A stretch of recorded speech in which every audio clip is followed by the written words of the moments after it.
হাসিনা পতনের পরেও হাসিনার যে সমস্ত দোসররা এখনো সচিবালয়ে রয়ে গিয়েছে তাদের তালিকা প্রকাশ করেছি এবং হচ্ছে যে সমস্ত ম্যাজিস্ট্রেটরা তাদের আন্ডারে তাদের এলাকায় হচ্ছে গুলি চালিয়েছিল যাদের নির্দেশে তাদের তালিকা আমরা প্রকাশ করেছি। তো আপনারা জানেন আমরা হচ্ছে আজকে প্রায় 44 জন সচিবের তালিকা প্রকাশ করেছি এবং 95 জন ম্যাজিস্ট্রেট তালিকা প্রকাশ করেছি। সেই তালিকা আমরা আপনাদেরকে প্রোভাইড করবো। তো আমরা হচ্ছে তাদের কয়েকজনের নাম বলছি আর কি। সচিব নাজমুল হাসান, ফারহিনা আহমেদ, মোহাম্মদ ইমদাদুল্লাহ মিয়া, মোহাম্মদ ইব্রাহিম, এরকম হচ্ছে প্রায় 44 জন সচিবের নাম আজকে আমরা প্রকাশ করেছি এবং আমরা আজকে এখানে বলেছি যে এই সমস্ত নামগুলো আমরা প্রকাশ করেছি এদের বিরুদ্ধে যেন অতি দ্রুত সরকার ব্যবস্থা গ্রহণ করে।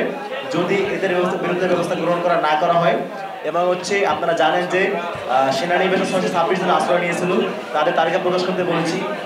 তাদের তালিকা প্রকাশ না করা হয় এবং হচ্ছে আপনারা জানেন যে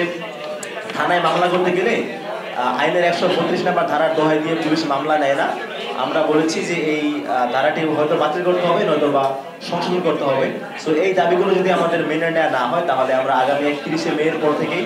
সকল ছাত্র জনতার সাথে নিয়ে জুলাইকে ধারণ করা সকল মহলকে সকল সংগঠনকে সাথে নিয়ে আমরা আবার গণ আন্দোলন গড়ে তুলব এবং মার্চ টু সচিবালয় থেকে শুরু করে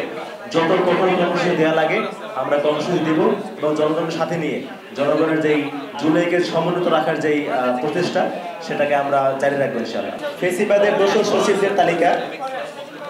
নাজমুল হাসান, ফারহান আহমেদ, মোহাম্মদ ইমদাদুল্লাহ মিয়া, মোহাম্মদ ইব্রাহিম, নাজমা মোবারক, মুশফিকুর রহমান, আব্দুর রহমান, মোহাম্মদ খায়রুজ্জামান, মোহাম্মদ রুহুল আমিন, খোরশেদা ইয়াসমিন সহ আরও 44 জন তালিকা আজকে আমরা প্রকাশ করেছি এবং আমাদের এই তালিকা প্রকাশের কার্যক্রম আজকে শেষ নয়, আমরা আমাদের কার্যক্রম জারি রাখবো।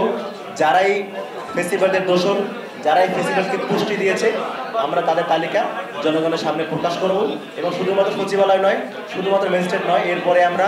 আমাদের কালচারাল উইং, যারা কালচারাল ফেসিস্ট, শিক্ষাঙ্গন, আইনাঙ্গন, চিকিৎসাঙ্গন, সকল জায়গায় অর্থাৎ দেশের গুরুত্বপূর্ণ সকল সেক্টরে যারাই ফেসিবাদের দোষর তাদের প্রত্যেকের তালিকা আমরা জনগণের সামনে প্রকাশ করব।